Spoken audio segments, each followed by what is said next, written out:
Welcome to Quilting's first reality show, live and unscripted with Susan Smith.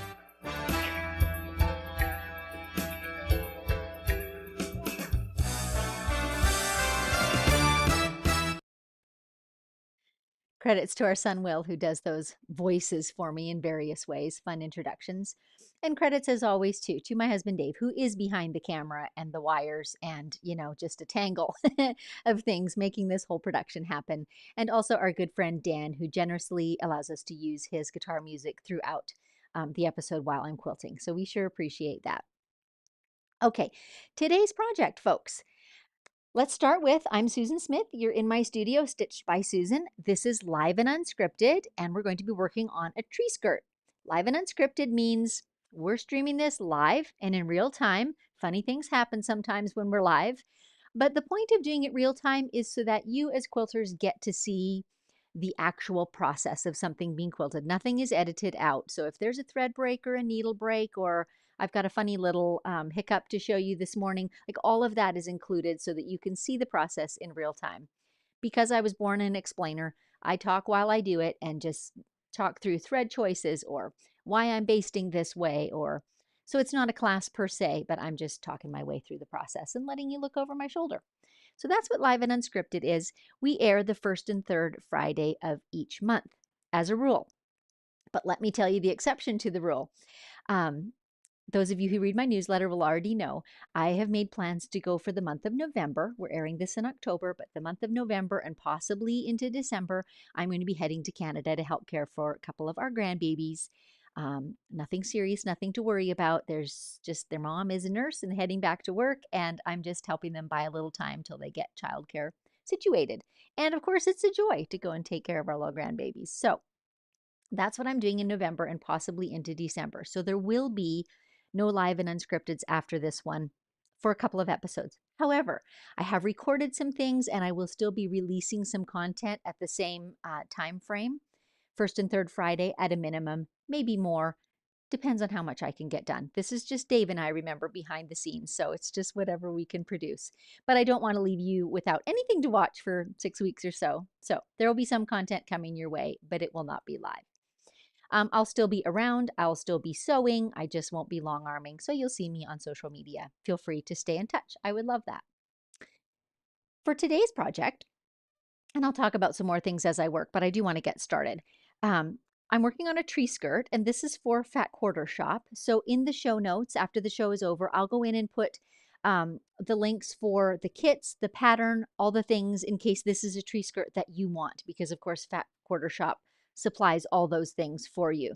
So I'll put the links in there, and I do receive a small commission on that. Disclaimer, if you purchase through my links, but it does not cost you anything additionally. So if you get the idea here, I would love if you use that link to purchase. I'd appreciate that.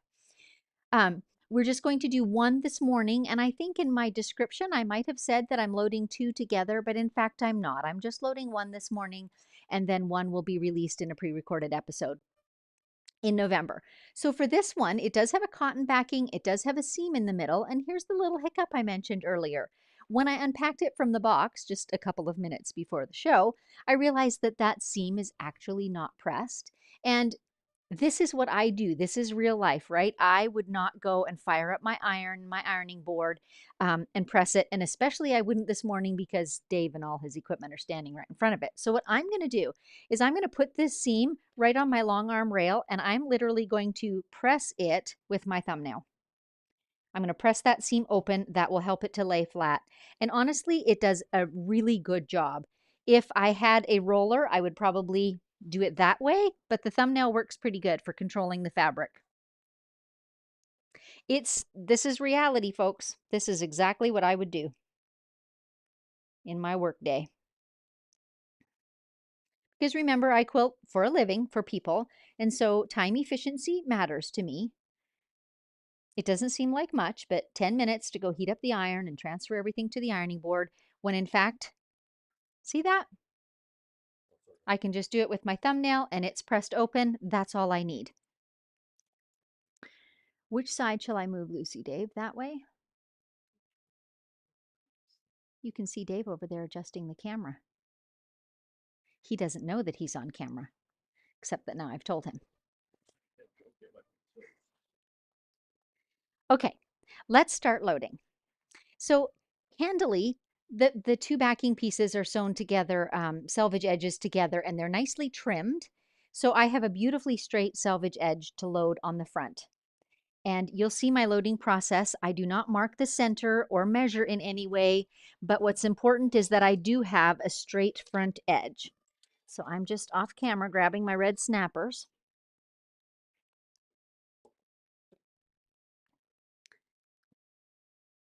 If you want to see this in more depth, some other episodes I go into more detail about this loading process. Let's move Lucy a little further. But for the purposes of today, so that we can get quilting, I'll just do a quick run through. This is the red snapper system. There's a slim rod in the hem of my leader, and then this clamp that just snaps right over the top of it. And if I have that straight edge on the front, it doesn't matter where I start, just wherever I think it's convenient for my quilting. Am I far enough to the right, Dave, or would you like me to go more? Okay. As long as I have a straight edge here, I'm lining up that straight edge with the hem of my leader, taking care that it's neither stretching nor getting gathered in, getting it as smooth as I can. And I do that by looking at my fabric below it. You can see if any easing is going on or any stretching. So I'm watching for that and clipping it into place.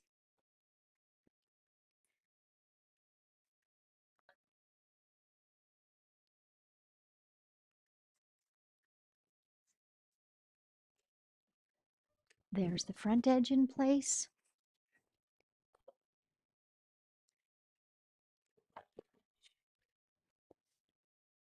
And now I'm going to take the bulk of the rest of the backing and toss it over the long arm. And I'll meet you on the other side.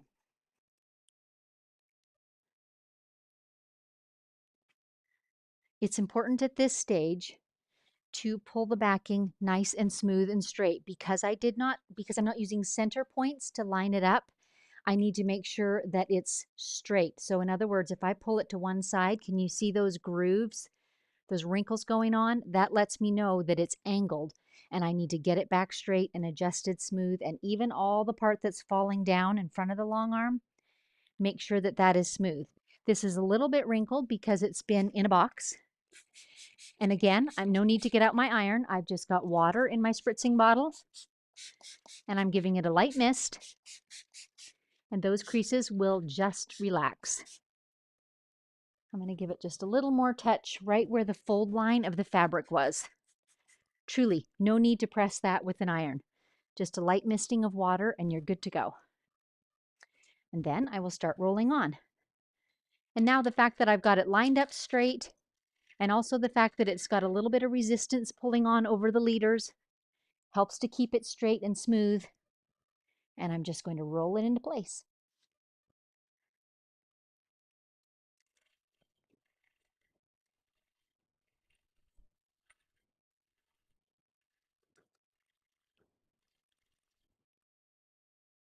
And I'm watching under my leader, so when I'm nearing the end, when the edge of my backing is nearing the end of that leader, then I will stop and come around and affix the other end. Looks all nice and smooth on my rail. I'm happy.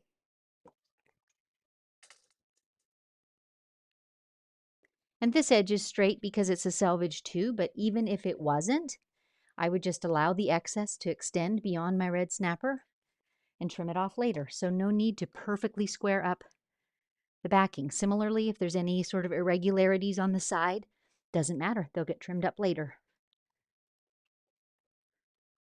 And just like that, we have a loaded backing.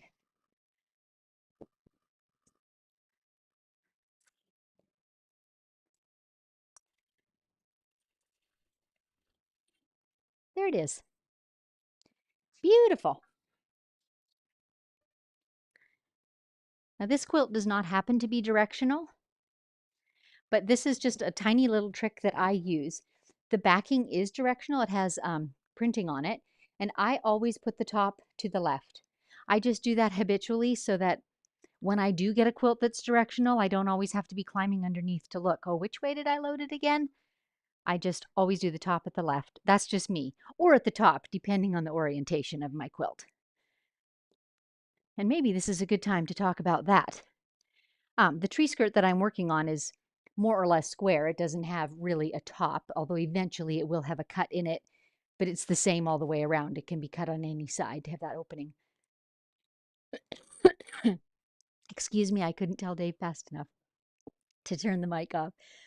Um, However, thinking about whether or not something has to be loaded right side up or can be loaded sideways, I just choose to go whatever way is more efficient for this particular project. So some of the things I look at is the seam. I prefer to have it horizontal. So that worked well for this one because my quilt is square and it doesn't matter which direction I load, and the design I'm quilting is not directional. It doesn't matter. So I just chose to load it the way that was easiest for the backing, which was selvage at top and bottom, seam running horizontally. So there's not one right or one wrong way to do that. It's just whatever works for the quilt you're working on.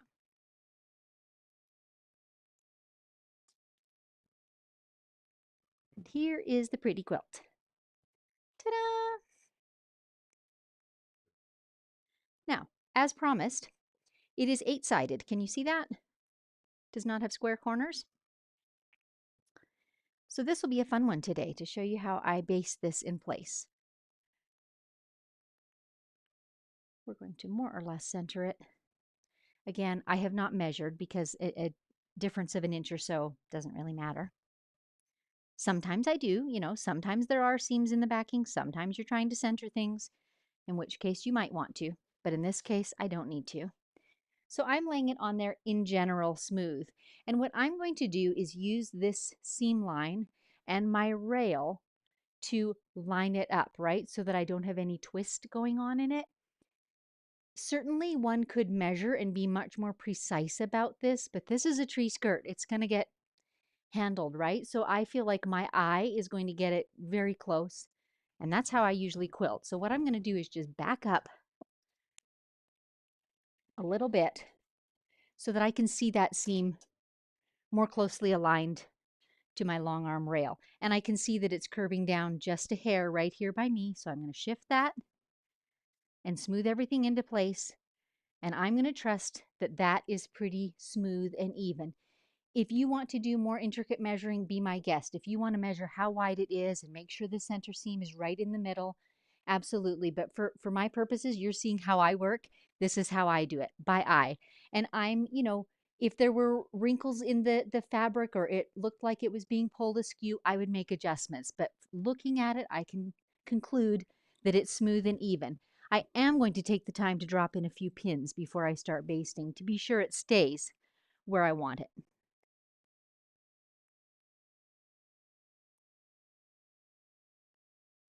Those of you who watch often know that I usually use my channel locks to base the edges, and that won't work on these slant edges. I'm actually, I think, going to pull out a ruler because it's very difficult to freehand a straight, slanted line of quilting.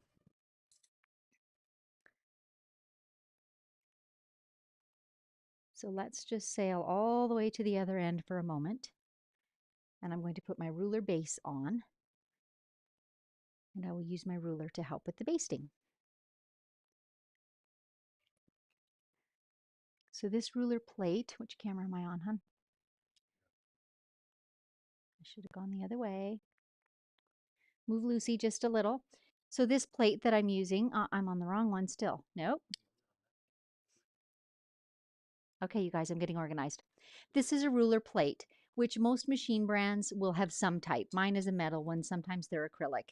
But whatever they are, they're like a little table extender for the arm of your long arm. And it's pretty critical when you're using a ruler because it helps it to balance. Otherwise, it would rock on your long arm. So I'm just going to pop that ruler plate on.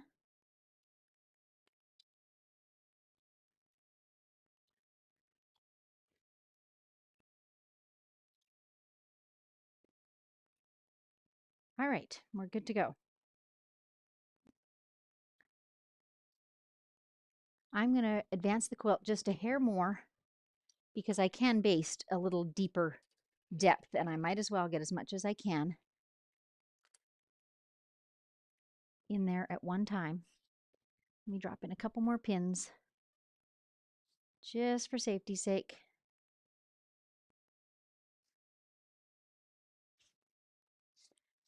Okay, we have some questions or comments. Let's go ahead and take them. I'll move Lucy a little bit out of the way. Okay. There we go.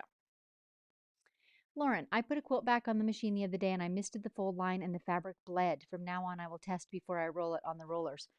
Gosh, I'm sorry to hear that, Lauren. I've actually never had that happen, but that would be a legitimate concern, putting water on a fabric. You need to know the fabric content, I guess, and maybe some fabrics are worse, navies or reds, but I can honestly say I've never had that happen. So I'm sorry it happened to you. Okay, more comments? Karen, Susan, are you used to your contact lenses or did you get a different pair? Thanks for asking, Karen. Last show, I was saying that I'm trying out contacts with monovision, meaning a different prescription in each eye. So one eye sees distance and one eye sees close. You can see I'm quilting without glasses on, which is cool. They're still tweaking my prescription. They're not quite as good close up as they ought to be, but they're certainly good enough for what I'm doing today, and they feel fine. Yes. Fran, when will the masterclass be available again? Great question, Fran. Um, why don't I talk about that a little more as I get quilting and talk while I'm quilting instead of just standing here doing it? But it's coming up later this week, so soon. That's it. Okay, let's start basting.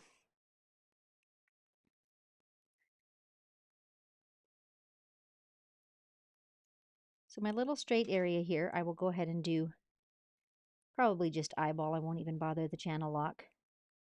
And I'm just putting a basting line of stitches within the seam allowance width so that when the binding is applied to this later, that will all be hidden. I'm going to use my ruler to do this slanted edge here. Now I'm changing my pin because I have learned from experience that if I rest my ruler, let me put it this way where you can see it, if I rest my ruler on those pin heads, as you can see, very unstable. So I'm just changing my pins. I should have thought of that when I was dropping them in there, but I'm just changing my pins so that they don't get in the way of my ruler less resting more stably on the edge of the quilt. And this is not an exact science, right? Because it is just the basting line. So I'm just getting, and I actually missed a little bit. I'm just getting a more or less 1/4 inch line of stitching in there. And you absolutely could be doing this with a large basting stitch. I just don't bother taking the time to change the stitch length. I just do it in my regular stitching.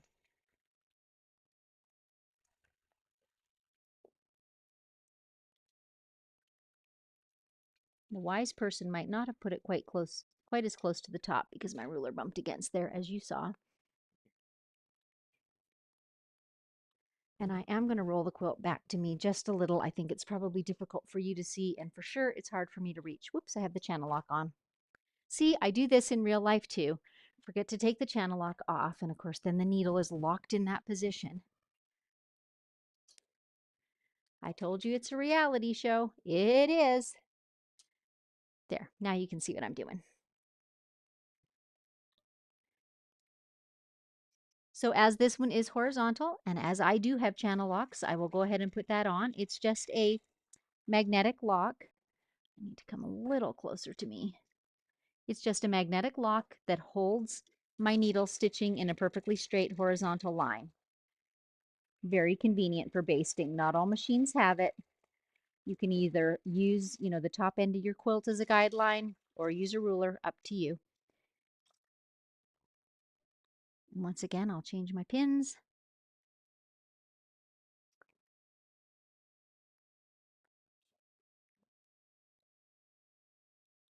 I know some of you will ask, you're sewing over your pins? Again, it's live and unscripted, and that's what I really do in real life. I don't sail over them rapidly. I usually go more slowly, but to date, I have never broken a pin or a needle. So fingers crossed.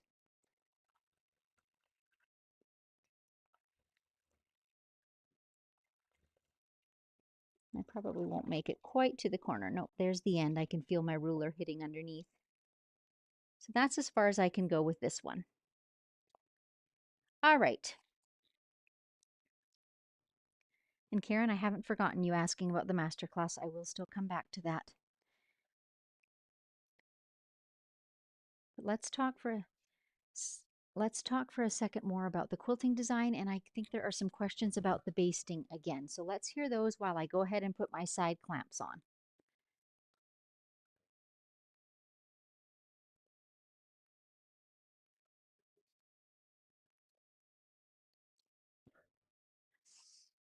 Mr. Producer's changing cameras all over the place. Okay, there was a question, Dave. I'm getting... Sue, why did you pull Lucy to the left when you put the ruler plate on? Could you have done it to your right?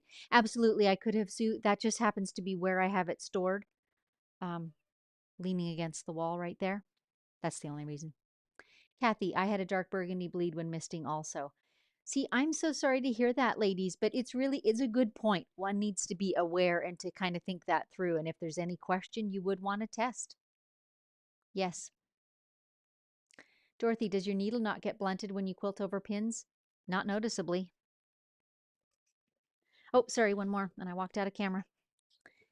B-boil magnets in the front rail. Yes, thank you for reminding me. I shall get there in just a moment.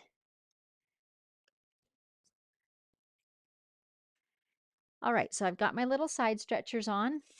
I don't think I need my yardsticks to hold my stretchers up. There's plenty of leeway on each side today. And yes, my front magnets, there we are. These are just hardware store variety, the types that you might put in your garage for tools or in your kitchen for knives. They're just magnetic bars that go on my front rail, with the result that I now have a quilt that is stable on all sides and the front. So this area I can now quilt and play on, and it's not shifting anywhere. It's going to stay nice and straight and smooth. So a few more mechanics. I am using eggshell thread today, which is just off white, and I'm using Isacord brand 100% polyester. I think the color number is 0101, and I have it both top and bottom. One more basting question? Yes, go ahead. Amy, is there a reason you put side clips on after the basting? There is, Amy. Thanks for asking. This is my personal philosophy. If I put the side clamps on just the backing and put some little tension on there, and then I lay the quilt on that does not have that little tension, I feel like my quilt top is always going to be a little bit looser than the backing, and I'm apt to get distortion when I release the whole thing off the long arm rails. So to me, it makes sense to have no tension on the backing and no tension on the quilt when I'm doing that basting, and then to put tension on the entire thing. Maybe if you had a super wrinkly backing, but we've already addressed that right before we loaded it. So I don't see a reason to stretch it harder than the quilt before you're loading it. Hope that makes sense. That's the last one. Okay. So today I'm going to be quilting a very simple kind of twisted ribbon design and dropping in pine cones here and there. So I'm just going to get going on that, and then I'll talk just a little bit about my masterclass. The masterclass is a full-blown course that teaches the art of freehand quilting and of creating your own freehand designs with your quilting. So, seeing ideas, translating them into a quilting design. So there are over 30 different designs taught. I demo them, teach them in detail, give you lots and lots and lots of tips. You can see I'm an explainer. So I talk about my favorite tools and all those sorts of things throughout. So this week leading up to opening of registration for it, I've got some workshops going on, and you are very welcome to come to those. And I'm talking about the myths about freehand quilting that sometimes tie quilters in knots and make them feel like they can't do it. So if you're able and want to attend those workshops, you can go to easiest place is signup.stitchedbysusan.com. On many of my social media pages, I also have a link which you can click on. You can also go to my website. There's a masterclass, a freehand masterclass tab, and that has more information as well.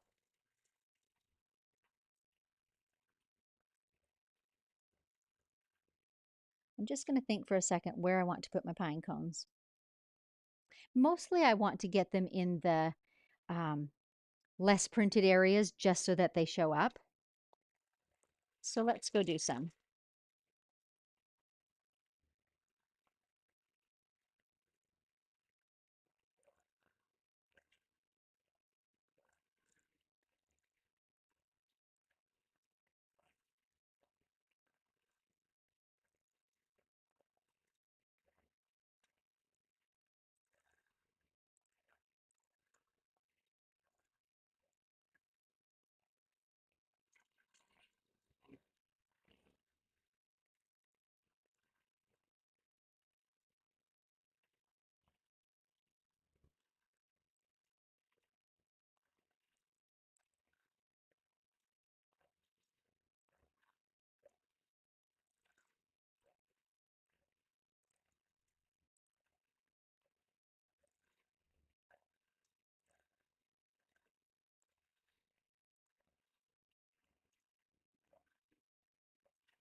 I am stitching in constant or regulated mode, and I've got my machine set for 13 stitches per inch.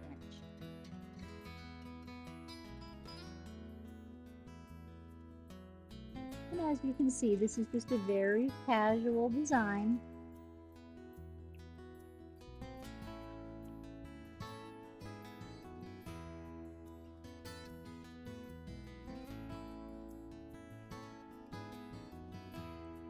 Christmassy, but not over the top, more wintry.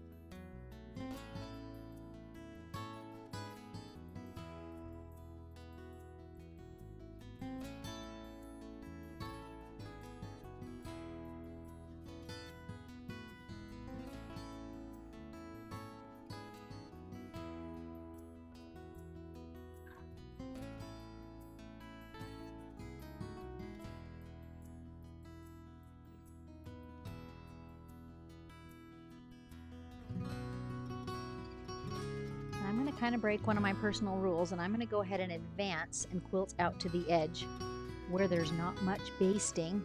Because I'm doing this rather large scale meandering design, it's a little tricky to move around and get back to the perimeter of the quilt. So I'm just going to wing it a little bit. I'm going to advance just a couple of inches so I can get under those last pine cones. That should do it. It is a very small quilt, and so honestly, if I was doing this on my own, I would not necessarily put the side clamps on every time. I would just make sure everything is smooth, and I think that it's held in place well enough with my magnets, so you're going to see that right now. Again, you know, the rule generally is that I side clamp, but there are instances when I don't. When I feel like the quilt is already nice and smooth and flat, and I don't feel like there's any risk of getting a pleat in the back, which is usually when there's a smaller quilt too, then I feel free to break that rule. It's a guideline, right? Not a rule, but a guideline.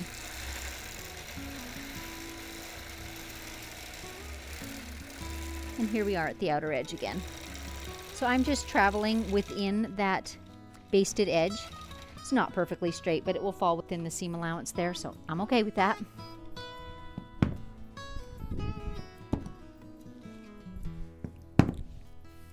And there may be a few kind of partial back and forth advances on this quilt. Again, because my pattern is large and loose, I may need to do that just to move around the quilt. I'm going to run back and look on the left-hand side here. I did not quilt very high. There we go. Okay, just that much. I've got to go quilt in another corner before I advance further. So one more time. I have laid my quilt over the long arm rail. It's floating on the front. Okay, here it is. And I always give a tug here, including the batting, to make sure that there's no rumples. And you can also feel that, but to make sure the batting's not pulling up and easing in under there. And also, I always look just visually along my long arm rail. There's a seam right here, right? And so visually, I can double check that that is still straight and everything is square and smooth.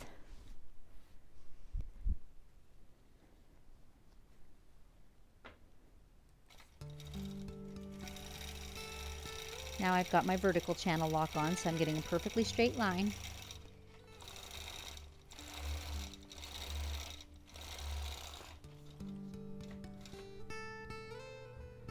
That's one side.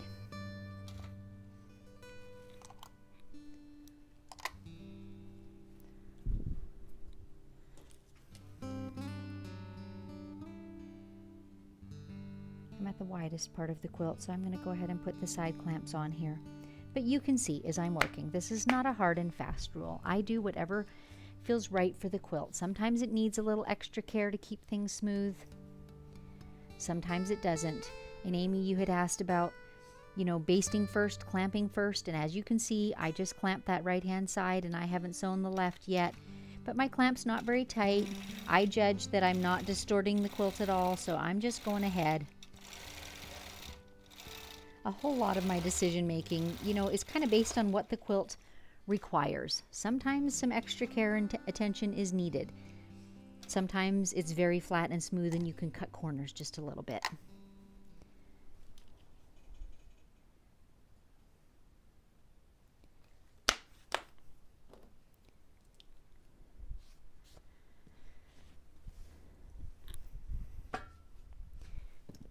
Magnets on the front I'm pretty picky about because when you are quilting, even a design as loose as this one, it's going to want to pull, as you're quilting, it's going to want to pull the quilt up in the middle, and you really need something along this front edge to hold that in place so that it can't migrate upwards.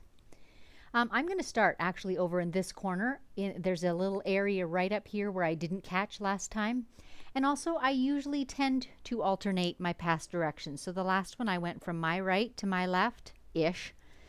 And this time I'm going to start on the left. This design, as you can see, is not as maybe structured as some of them are that I do. It's quite loose and flowing and freeform. And that's all good. It is, after all, twirling ribbons. We don't want to be too formal.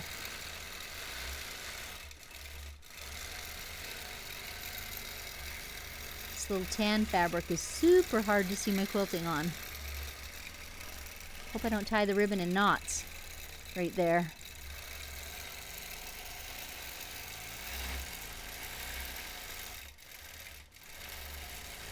So I'm doing these little cut ends on the ribbon, kind of like they were cut at a 45-degree angle. And I try and make those in areas of fabric where they'll show. They're so cute. So I would not, for example, put one of those in the tan fabric where it won't even show up.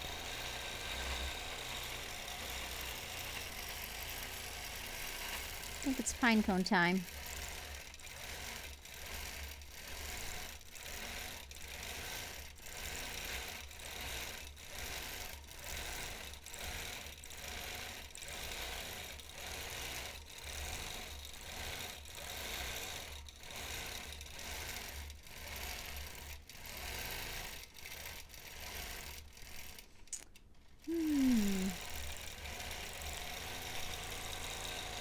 Sometimes I just have to pause and say, now where do I want to go next?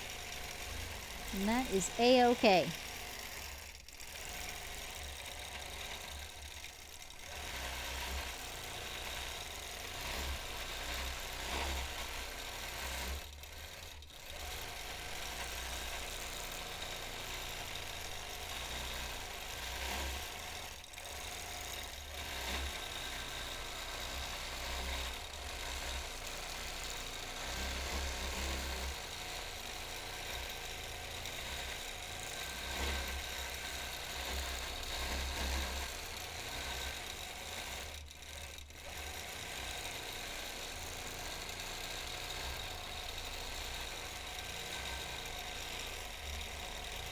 This design, by the way, is quite fun practice if you're trying to get a handle on echo stitching, like the width of your presser foot or your hopper foot, because it's super forgiving because it doesn't matter if you go wider or narrower. But it's a good opportunity to put a little thought and intention in that and just practice the idea of echoing a previous line of stitching with your hopper foot at a regular sort of spacing.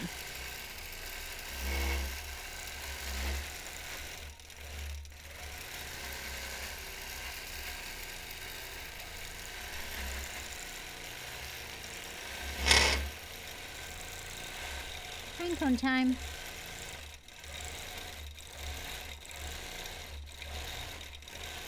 This one's going to be a little smaller. I didn't leave as much room here as I perhaps should have.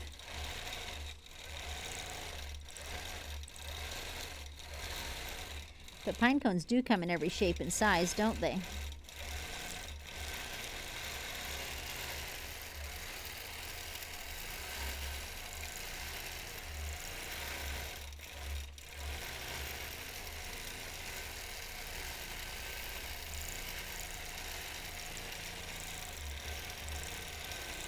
So a few more things I will mention while I'm quilting, other places that you can find me. I also have a podcast called Measure Twice, Cut Once, and it is usually interview based, so with other quilters or crafters talking about their projects, perhaps their business, stories in their life. But recently I have started issuing a few episodes that are me talking, and I'm just shifting direction a little bit and talking a little more about behind the scenes of some of the work that I do.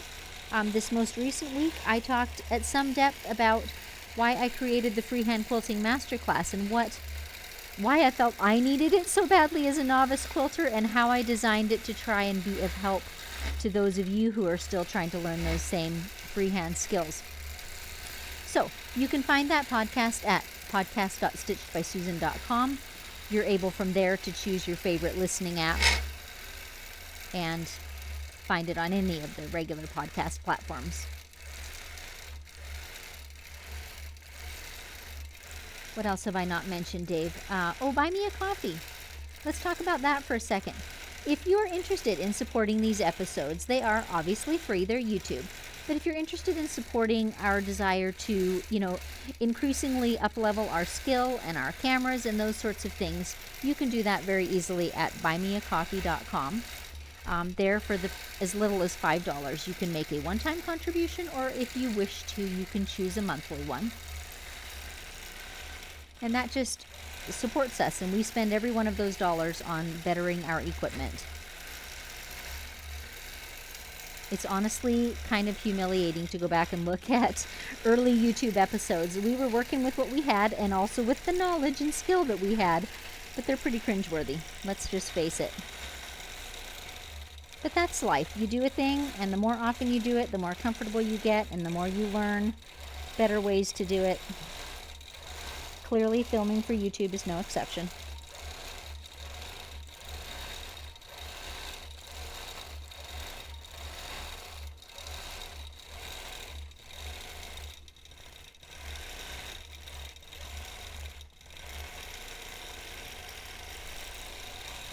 Let's go fill up in the center again.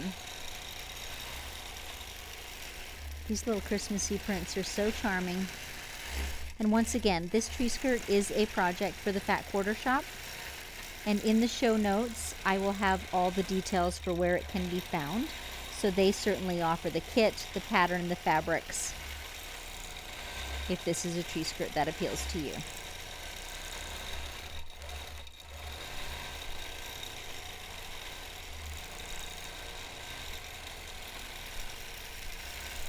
And I am showing quite a simple, honestly, quilting design today.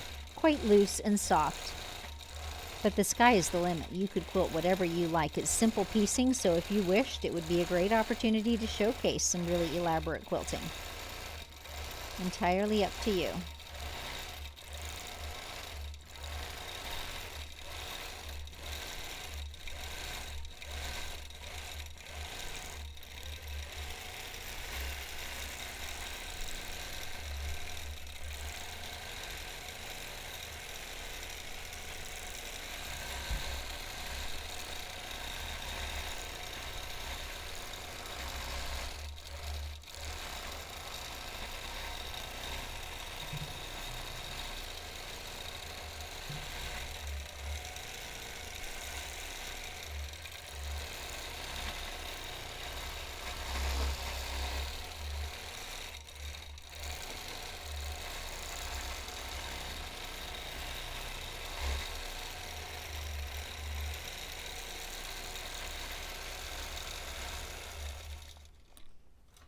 That time I did a better job of traveling toward the perimeter, didn't I? No, I'm quite pleased with this. It's simple quilting, such beautiful colors and fabrics, though it will allow them to just be gorgeous. And honestly, I mean, I did just say that it's a great opportunity if you want to play and try out more elaborate quilting. It is, but really, truthfully, it's going to be under your tree and covered with presents. So you decide.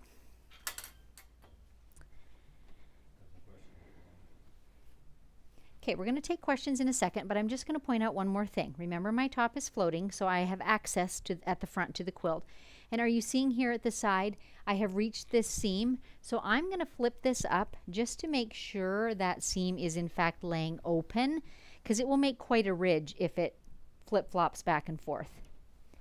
So easy to get to, easy to double check that. And one last double check, just running my hand across it, I can feel that it's nice and smooth and flat. So tugging everything towards me again, eyeballing my seam allowances again, my seam lines, to make sure that they're straight with the quilting rail. And I'll take some questions and drop in a few pins on these corners.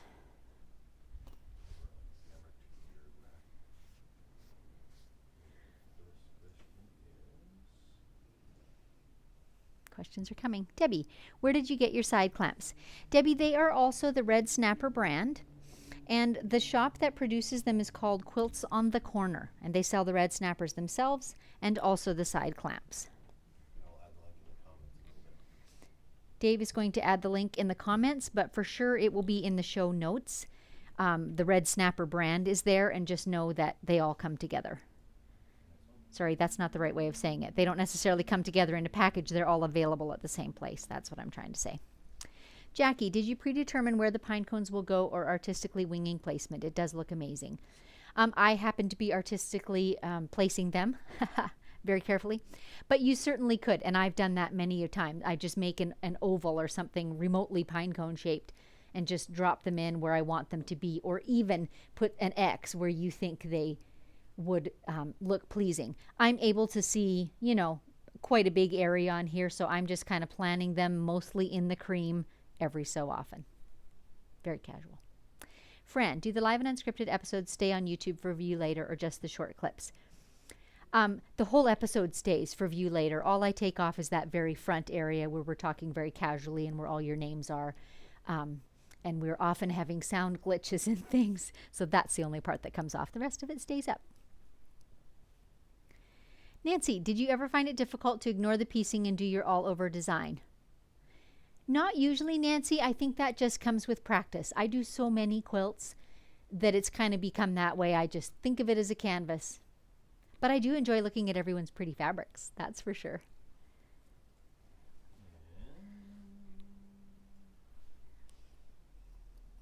Lisa, do you have a method for crossing over the meander lines, or is it random? It's pretty random, Lisa.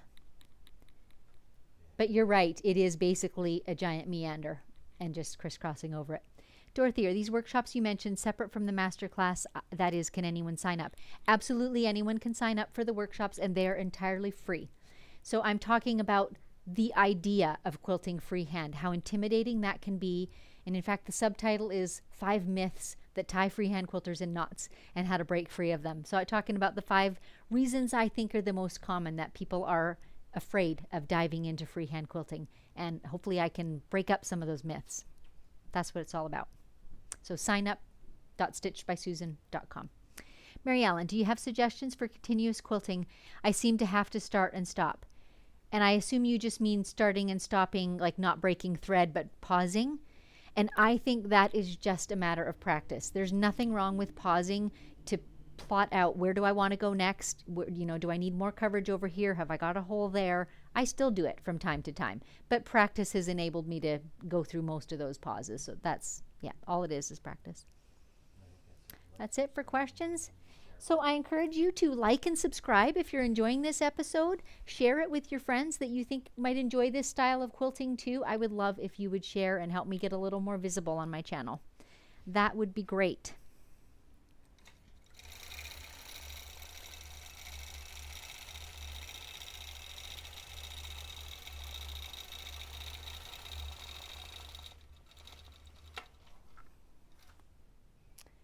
I'm just thinking here. I'm going to take a small departure from my norm, and this is only because of my machine. I don't know if you guys can hear on camera, but when I'm stitching away with that little ruler plate on at any speed at all, it rattles like crazy. So what I'm going to do is go ahead and finish the basting of the whole project so that I'm able to take that ruler plate off. So you'll get to see that happen. This is just an option. You do not have to baste it all first. I'm more typically baste and then quilt, baste and then quilt, but you have options. So we're going to do that right now.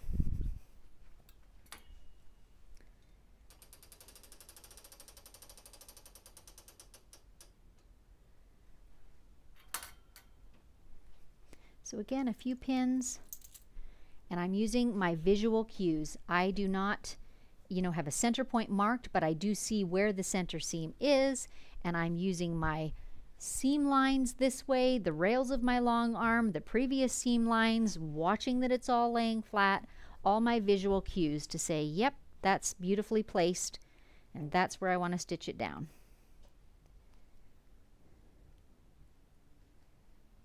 Occasionally I have viewers email me, shouldn't you be doing this or shouldn't you be doing that? And my answer kind of is, it has to do with the type of quilting that I'm doing. If you're doing a very intricate, elaborate show quilt, you might want to be much more particular about measuring, centering, lining up seam lines.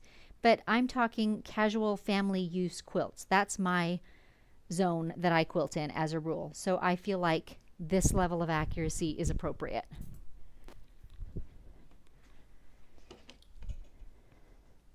Okay, funny story, you guys. Now I realize I want to hold the ruler with my left hand, so my pins are backwards again. I tried to put them with the, the head out, and actually I want it the other way this time. You just can't think of everything. I think I might want a pin or two more in there. The edges of these triangles, there's a little bit of bias in the piecing, and so it's just a little bit stretchy. So more pins are called for. I want to make sure it's not shifting. And I know from experience that when my hand is busy holding the ruler, I can't ease the fabric under there as easily, so I'll let the pins do the heavy lifting for me.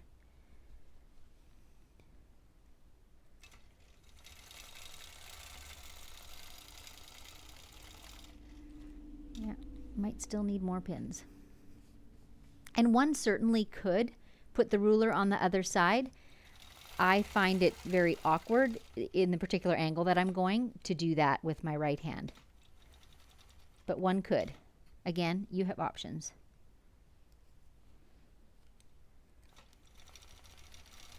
Because my ruler is not in fact resting on the fabric, I am finding that the fabric is pushing out in front of my hopper foot, so that's why all the pins, to keep that managed. And if you found it comfortable, or maybe you had a different style of ruler and you could do it from the other side, that might be the easier option. I think I need to forward just a little more. Because of my ruler plate, it's just shortened up my clearance underneath by a little bit. I can't go quite as close to that front rail as I usually do.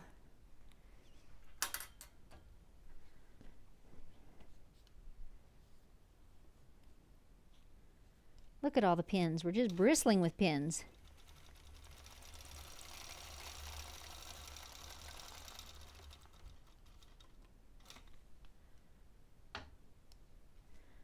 And now I have to raise the quilt just a bit. It's pinching. The red snappers under there take up a little bit of the clearance under my take-up bar. And so on my machine, it's pretty easy to roll that up and down. So I do it all the time.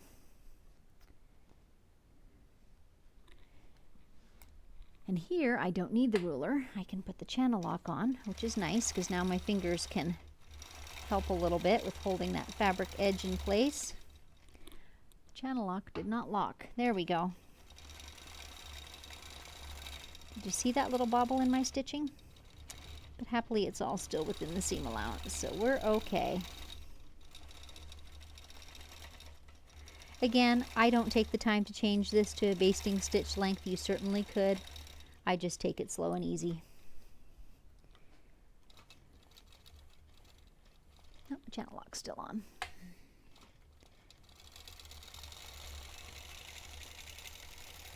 This time my ruler is on top of the fabric, so it's able to help keep that fabric in place.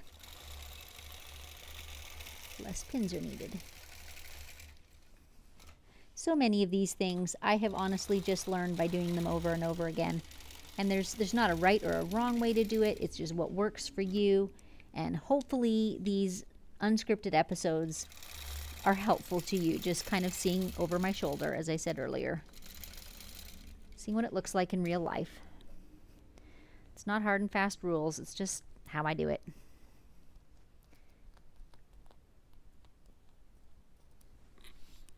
A few more pins. Okay, so everything is basted in place.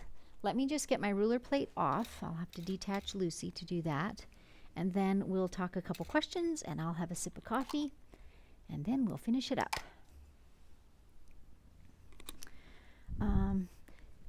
Sue, who was asking earlier about the ruler plate, I can absolutely do it anywhere that my machine is visible.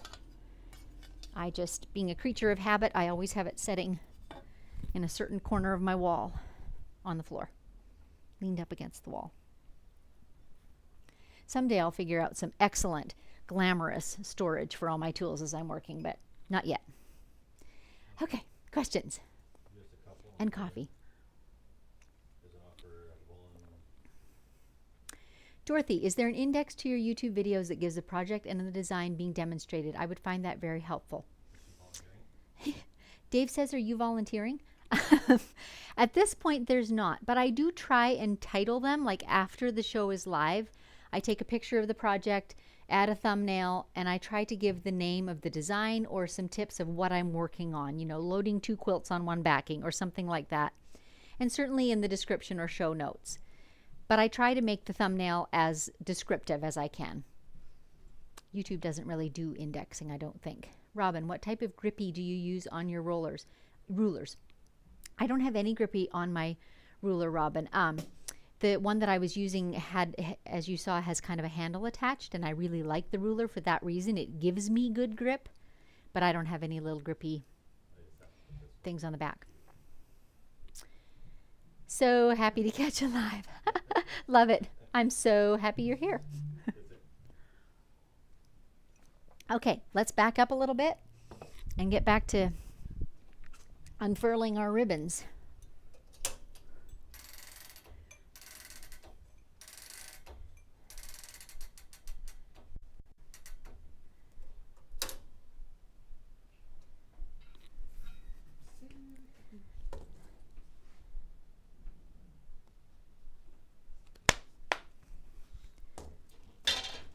Oops, sorry about the bang, folks.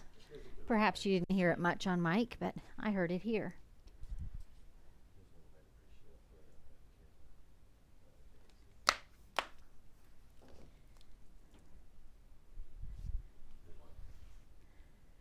Margaret, do you find the ruler base creates a drag in quilting? I don't think that... Which camera am I on, Dave? Let's be face on. There we go. I don't find that it does, honestly, Margaret, but one of the things my machine has, which you saw me using earlier, is the ability to easily raise and lower the take-up bar and therefore my quilt just a little bit. So maybe that's why I can adjust how heavily my quilt is resting on it. I don't care to keep it on all the time just because of that annoying rattle. My machine rattles like crazy when I go at any speed. The ruler plate rattles, not the machine. So, okay, back to ribbons. It doesn't really matter which side we start on, honestly, folks. The ribbons are going every which way, aren't they? We're starting on the right. I have come down on the right side.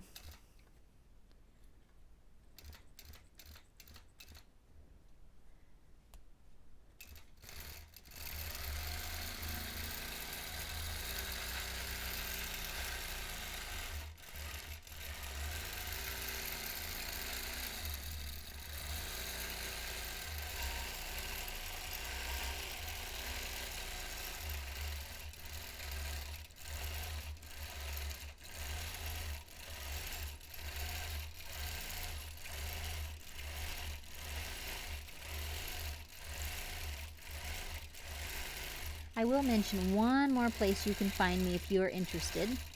I recently launched a membership called Advance, which I thought was appropriate for quilters who want to grow their skill and are always advancing their machines. And the Pinecones made me think of it because what that membership includes is some new content each month. So sometimes new designs, sometimes guest teachers, But this last month in October, one of the designs that I released was a couple of drop-ins, including this pine cone. And just some detailed demonstration of how you can mark for placement if you wish, the progression of stitching throughout it, those sorts of things. So if that membership is of interest to you, it is not yet entirely available to the public, but you can join my newsletter, and in that newsletter it will be offered one more time this month, and I'm offering also a free trial to those who sign up in October. So a free 30 days to try it out, see if it's the type of content that interests you. All the content to date is available when you join, and then new material is added each and every month. Oh, I guess I should mention how to join. Let's see, what's the easiest way? If you're in Instagram, there's a link in my bio for joining the newsletter. If you're in Instagram or Facebook, you can message me. So don't comment, but message me the word news, and I will send you a link for that newsletter. And I think also on my website, you'll get a little pop-up, as websites do. You know, sign up for my free something, and you will also receive the newsletter. Is all of that clear as mud? I hope so.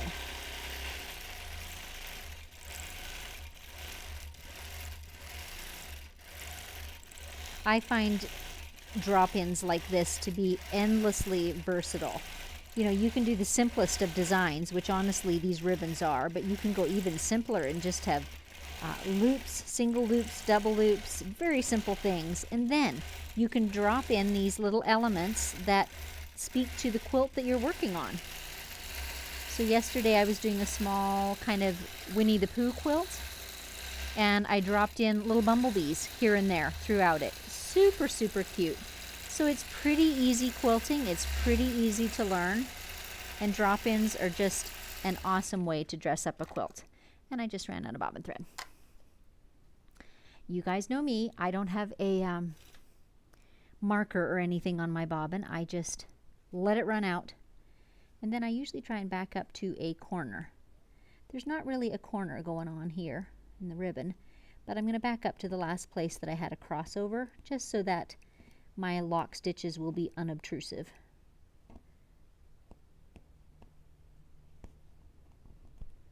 That's what I'm trying to do.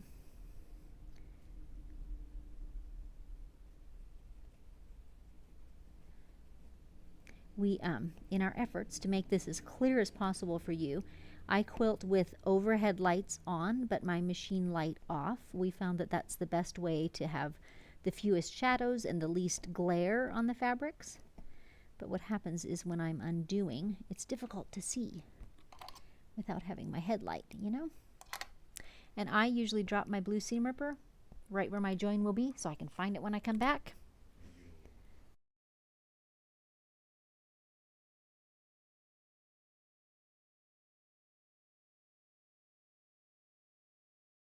Yep. Okay, Mr. Producer is letting me know that some of you are putting news into the comments here on the video. And while that is very lovely, what I've got is a little automated system set up, but comments won't do it. What I need you to do is actually send me a message. So on Facebook or on Instagram, you know, send message, messenger, direct message, whatever term you want to use, but it's not just a comment, it's a message. That, or go right to my website, stitchedbysusan.com, and you'll get a little pop-up there offering you, I think it's 3 steps to freehand freedom right now. And when you sign up for that, you will also get the newsletter. So hopefully one of those ways is on a platform that you're comfortable using. It's really difficult to see on this white with the shadows. So bear with me as I creep around here like a grandma. I'm just pausing to clip my little thread tails and plotting out where I want my next pine cone to be.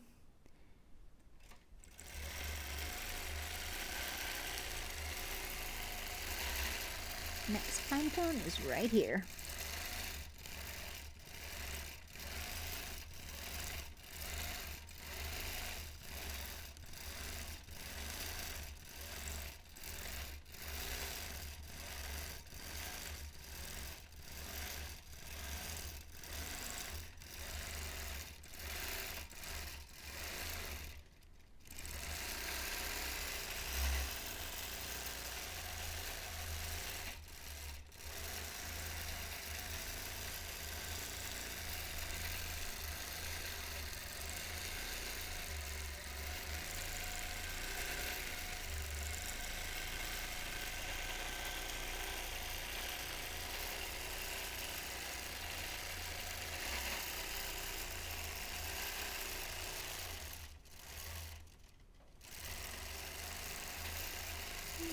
That was not the prettiest ribbon tail I ever did.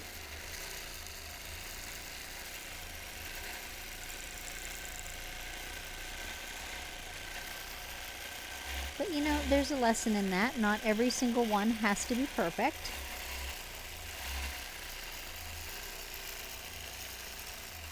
Even real ribbons seldom are.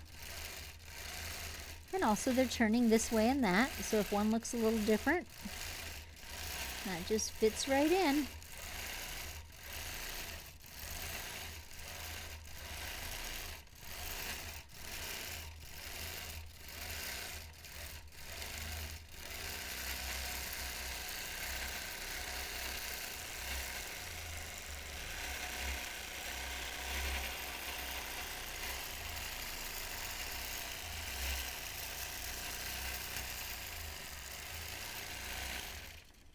My top thread broke. And I was on a busy print. I didn't even see it immediately. I'm not sure why. But here's my usual method. I'm going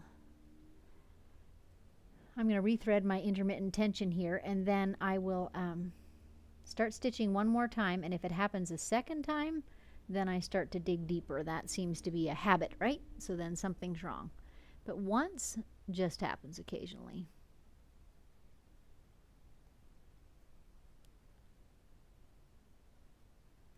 When it happens, I do usually thread that last intermittent tension.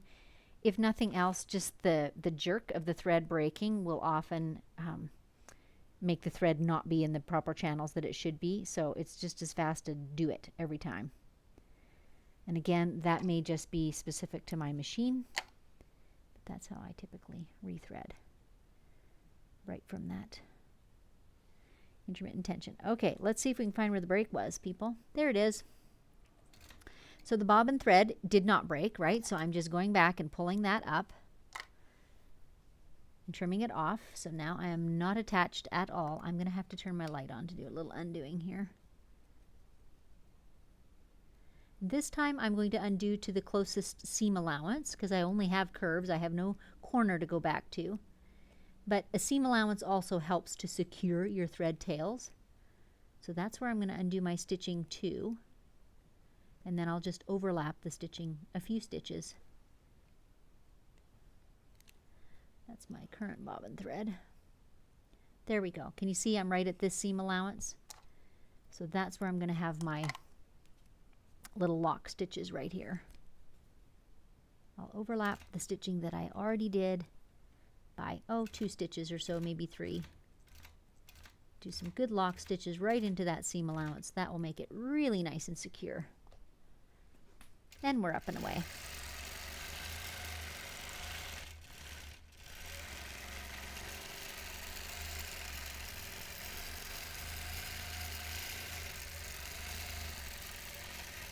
I'm going to pause for a second while I'm in the busy print to trim my tails. And you certainly can come back and trim them later. I just find that I tend to forget.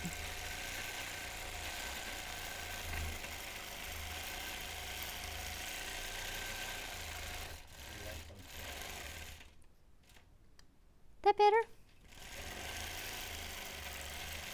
I don't know if you noticed right here, I'm going to stop and show you. There's a fairly bulky seam allowance right there, and I purposely stitched right over it because it will help it to lay flat and smooth. If I stitched an inch away from it, that would always be sticking up in my quilt. One of the beauties of quilting entirely freehand is you have the opportunity to do that. And I quite like it. I like to stitch down those seam allowances. It just makes the whole project lay so much flatter in the long run.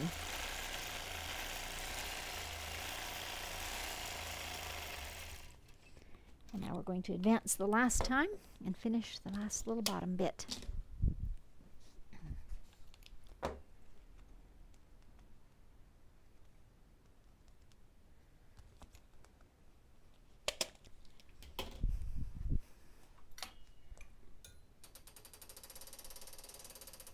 There's the end.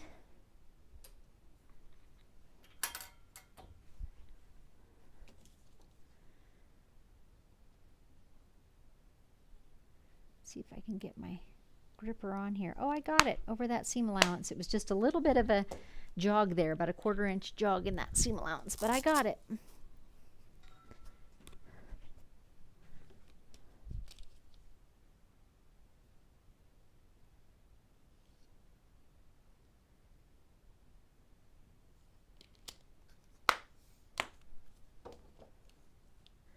Oh, I did not get it on this side. Look at that, just slipped right off. Okay, let's not spend a ton of time on it. We'll just use our single clamps here. It can be tricky to get those slightly mismatched seam allowances in, but I'll just put my clamps on and we're in business. Now my needle is still attached, so I'm just going to go back over creating a ribbon right where I am.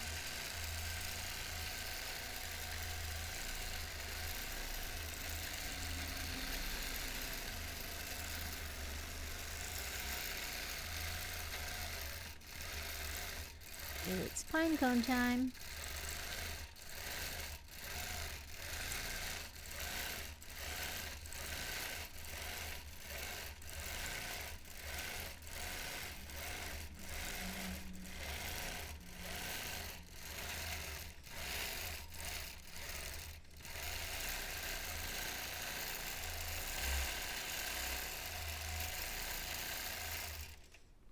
There's a wayward little pin still in there.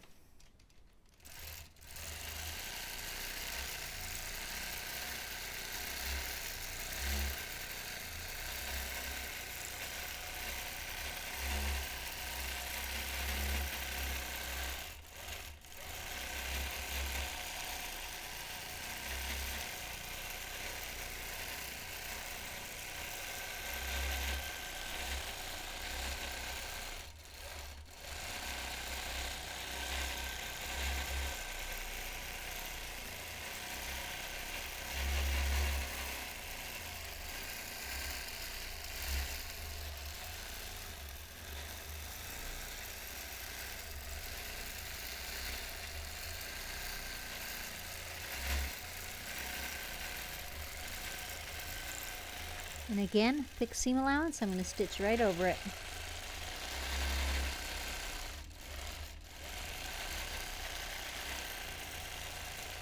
Or at least very close to it.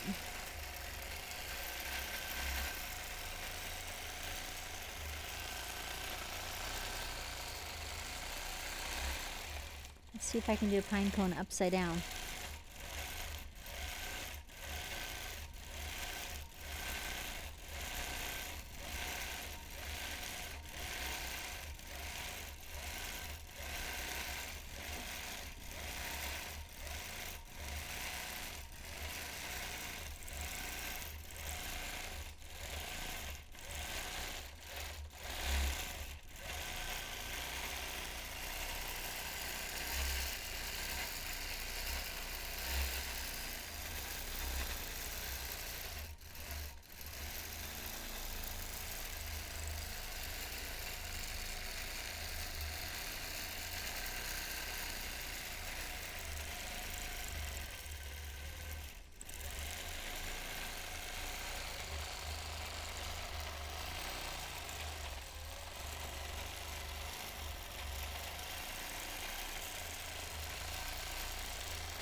Now imagine if your Christmas ribbon actually had this many ends on it. That would be quite a tangle, wouldn't it?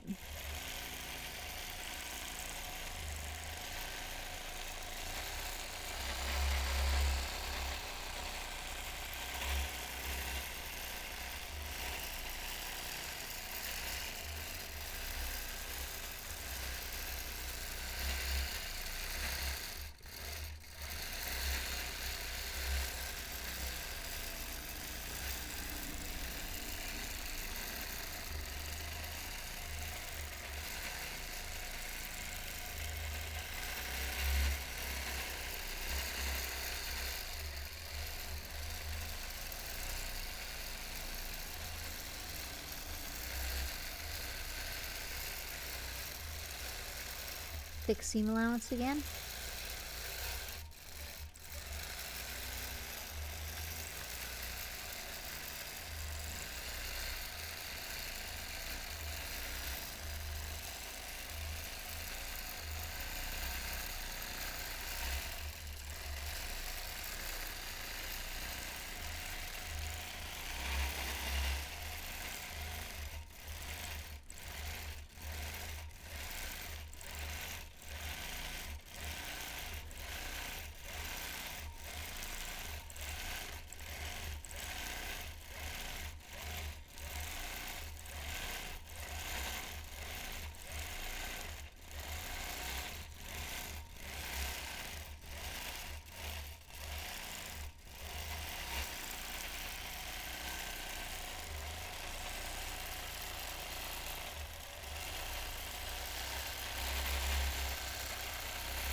Well, we're almost to the end, so this is your last opportunity. If you do have a few more questions,